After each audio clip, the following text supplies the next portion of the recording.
Vo svojej knihe Ako sa uzdraviť hovorím aj o tom, ako som sa veľmi rýchlo uzdravil aj z pásového oparu niekedy pred 2 rokmi.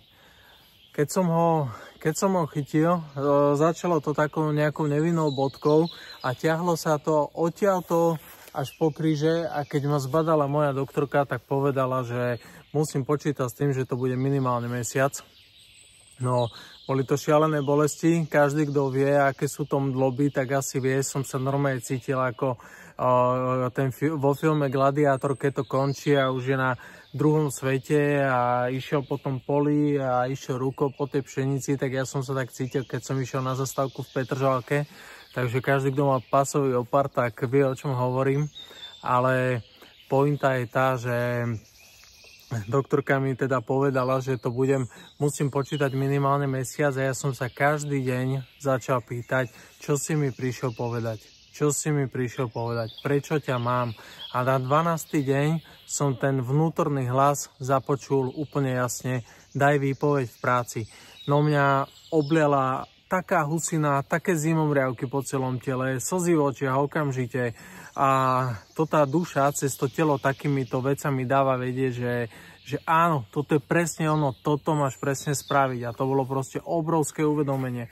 A jak som si toto uvedomil, to bol 12. deň, 13. deň bol pásový opar na polovicu zaschnutý, 14. deň bol zaschnutý úplne.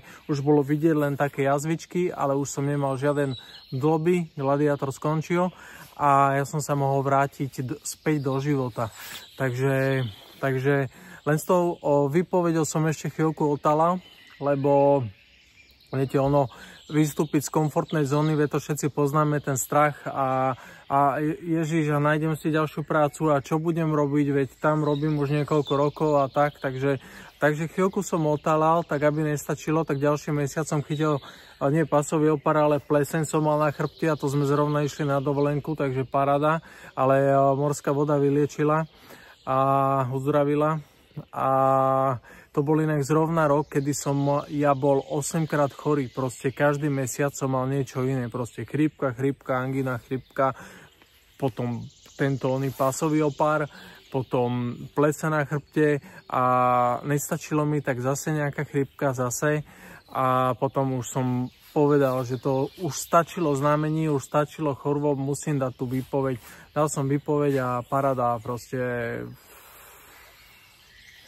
Vtedy som bol zdravý na veľmi dlhé obdobie, lebo už mi to nemalo prečo duša vyhadzovať na oči, že už dávno v tej práci som nemal byť, že som mal odtiaľ odísť, že ma čakalo úplne niečo iné. A jakmile som jedny dvere zavrel, tak sa druhé okamžite otvorili. Len dvere predtým sa žiadne otvoriť nemohli, lebo ja som sa stále držal kľúčky tých starých. Ak toto keď robíme, tak nemôžu sa otvoriť dvere, nemôže sa človek rozpoliť, Takže tak, no. Tak aj o tom píšem v tejto knihe. A nielen o tom, toto je hlavne moja cesta z ťažkých depresí, non-stop trvajúcich migrén, úzkosti, samovražedných myšlienok, dokonca 2-krát v živote a dokonca bez liekov. Takže, ale aby to nevyznelo tak, že ja som proti liekom alebo som nejaký bojovník proti liekom, to v žiadnom prípade.